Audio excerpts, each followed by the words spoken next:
In the city of Montreal, there's a biotech company responsible for all the golf courses in the city. This company invented a chemical substance that, when sprayed on the grass, keeps it looking as good as new. They use this substance on the courses to melt snow in the winter and keep the grass fresh all year long, so the wealthy could play anytime without any problems. The next day, we see Dan, a police officer, buying a lot of food and supplies for his home because he's obsessed with the idea of surviving under harsh conditions, listening to programs all day that talk about that. At night, we see him trying to make fire in a primitive way, then experimenting with igniting an explosive material he got from bullets, causing a small explosion that burns part of his face. At the golf club, we see Patricia, Dan's daughter, working as an assistant for the golfers, while Michelle, the CEO of the biotech company, is with two wealthy golfers. Michelle explains to them how they managed to keep the grass healthy thanks to his company and the chemical they spray, but the particles from the chemical spread into the soil and contaminate the water across the entire island. A man named Jacko drinks tap water before going to work, then buys fruits and vegetables from a big store. At the store, they rinse the fruits with water and spray shelves and surfaces to keep everything fresh. Jacko feels tired and dizzy but ignores it and heads home. Once home, he notices his teeth have turned green and he's having severe stomach pain. He tries to brush his teeth, but the color won't change. Soon, he turns into a zombie and attacks his wife in the bathroom, turning her into a zombie too. Their eyes both turn green. Michelle and Patricia, along with the wealthy clients, return to the company's main building and find no one outside. Suddenly, someone exits the building, yelling that they need to escape immediately because everyone has turned into monsters. At the same time, a group of employees rushes out after them, and a dog comes out and attacks a wealthy woman, biting her neck. They manage to fend the dog off. Then, a large crowd of zombies chases them, and the woman also turns into a zombie. They hide inside the building and close the door, but the dog manages to get in and bites the rich man in the leg. They lock him in a room while zombies gather at the door trying to break it. The rich man turns into a zombie from the dog bite and attacks Michelle, but she escapes and grabs a knife to defend herself. An elderly woman calls Dan asking for help because her noisy neighbors are fighting, but she too turns into a zombie and attacks him. Dan escapes to his car and locks himself in. He tries calling for help, but no one answers. He notices that zombies are surrounding the car on all sides. He calls his daughter Patricia, but she doesn't answer as she's busy trying to escape the zombies. Dan decides to search for her and rescue her, taking a police car, his own car, and a lot of weapons. Meanwhile, a teenage boy named Andrea goes to take care of his little sister, but his mother tells him not to drink tap water and to use bottled water from the fridge. Andrea hasn't drunk tap water since he was a child, so he drinks cold water. His mother starts feeling dizzy and tired. Soon, she turns into a zombie and tries to attack him, but he escapes outside. She chases him, but before she can reach him, she's hit by the officer's car and survives. Andrea tries to help her, but Dan tells him to hide in the house and lock it. Andrea refuses to leave his mother, drags her inside, and locks the house securely. He calls for help and hears a recorded message saying the entire island is under quarantine at the bridge connecting it to the city. A large number of zombies try to breach the gates but fail. No one can get in or out. The mother tries to attack Andrea, but he pushes her away and hides with her in the bathroom. He notices the shower running, so they sit under it. Meanwhile, his little sister Annie cries, attracting the zombies' attention. Andrea grabs her and covers her with blankets to keep her crying from being heard by the zombies.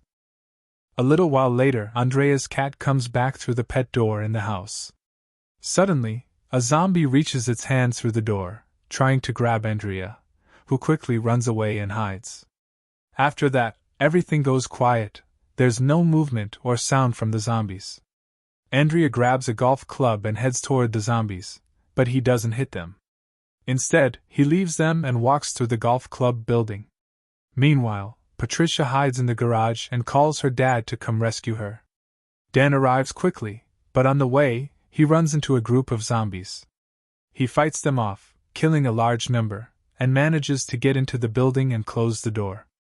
At the same time, the police are at the bridge because the army has arrived, securing the main areas with planes after cutting the power. The next day, Annie's babysitter tries to cross the bridge to get to work but finds it destroyed.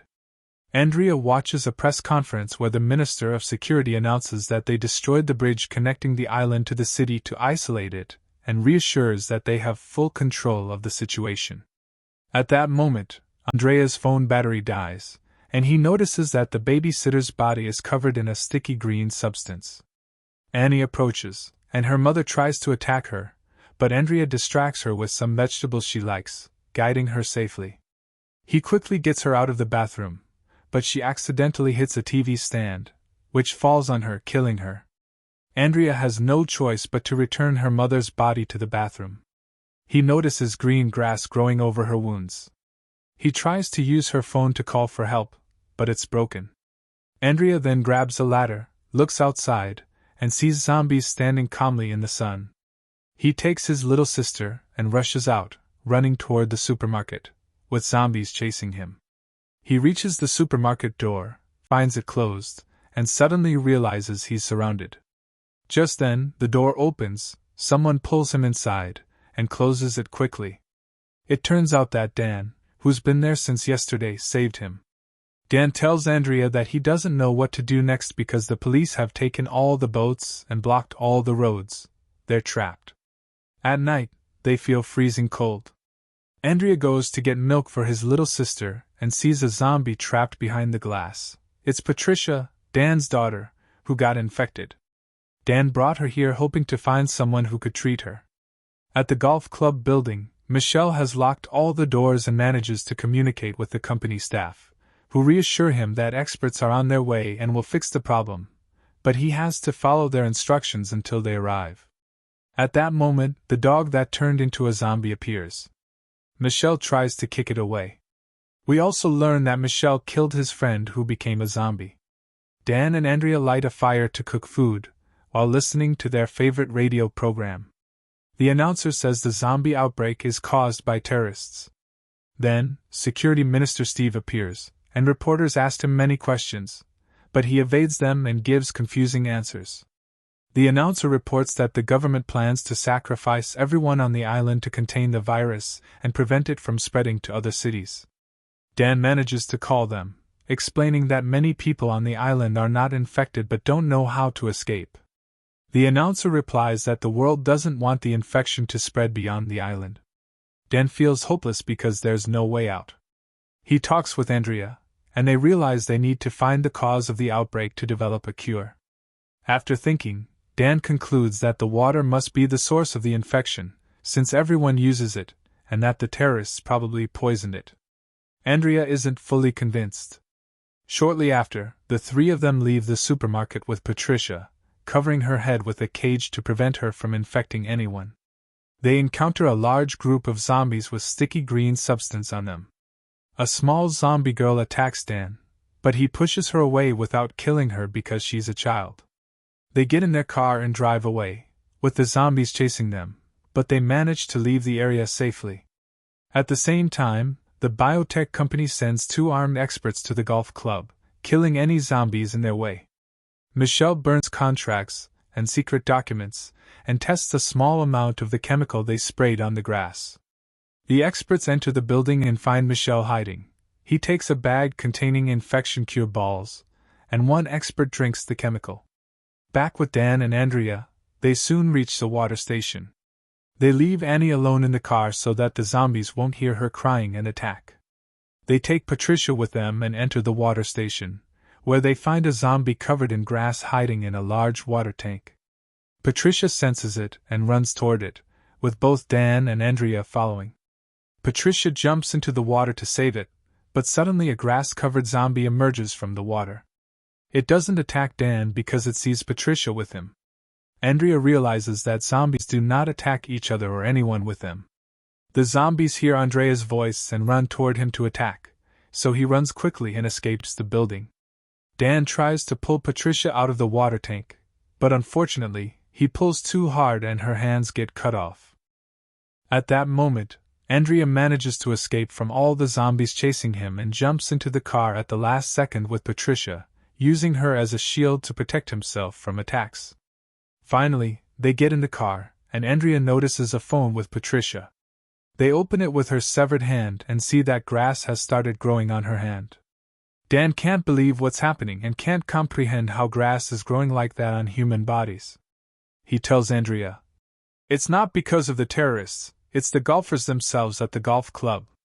Meanwhile, the experts are smashing the balls they brought on the grass to get rid of any evidence. Later, Dan and Andrea drive to the golf club and see thick, strange-colored smoke rising from the grass. Andrea records everything on his phone. They head to the company building, which is locked. Dan searches for an entrance, and when he can't find one, he climbs onto the roof and opens a door for Andrea to enter. Once inside, they bring Patricia into a room and lock it. Andrea sits next to his little sister and secures her with chairs so she won't leave her spot. Then Dan and Andrea go looking for anything useful in the building and find the dog lying on the floor, its body covered in grass. At that moment, Dan feels dizzy, and Annie starts crying. When Andrea hears her, he runs to calm her, but discovers she's left her spot, so he starts looking for her. Meanwhile, Dan goes down a secret hallway and finds a set of bombs connected to explosives placed all over the place to block him. Eventually, he reaches a secret room with a timer for the explosion. Exhausted, Dan falls and can't reach the timer, so he grabs Patricia's hand and manages to stop it. Immediately, his eyes turn green. Outside, the experts are waiting for the explosion, but it doesn't go off, so they realize something's wrong and enter the building again. They find Annie in the kitchen drinking the chemical substance.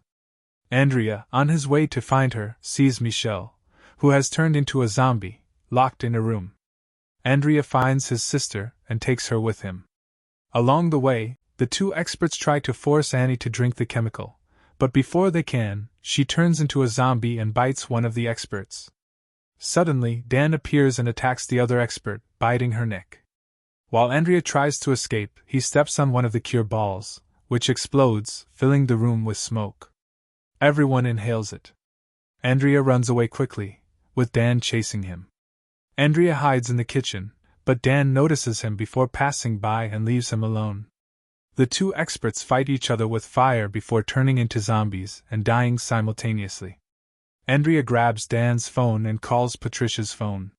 When he finds it, he records a video explaining what happened and asking for someone to come rescue them as soon as possible. The video spreads quickly on the news. Andrea enters the building, places Dan in a room, and locks it so he stays with his daughter. The government quickly sends planes to the island to rescue them and eliminate any zombies they encounter. The soldiers carry guns and kill anyone in their path, whether infected or not. Andrea goes out to help, but sees them killing a healthy person, so he hides. He keeps Patricia's hand with him to use in creating a vaccine for the virus. Andrea realizes the soldiers didn't come to save the people. Meanwhile, Annie recovers and returns to normal, and so does Dan. As soon as the soldiers enter the building, they kill Dan and burn him. Later, the Minister of Security holds a press conference, announcing that they have contained and eliminated the infection. He drinks from a cup with the biotech company's logo, revealing he was part of the conspiracy. Annie walks freely again, while Andrea sees countless corpses of healthy people killed by the army. From a distance, he spots a boat in the river with volunteers coming to rescue them, including Annie's babysitter. They reach Andrea and take him and his sister on board. During the trip, Andrea throws Patricia's hand into the water since it's no longer useful. Everyone on the island has been killed, but the fish swarm around the hand, eat it, and it turns into a zombie. And with that, we reach the end of our movie. Thank you for watching, and don't forget to like the video and subscribe to the channel.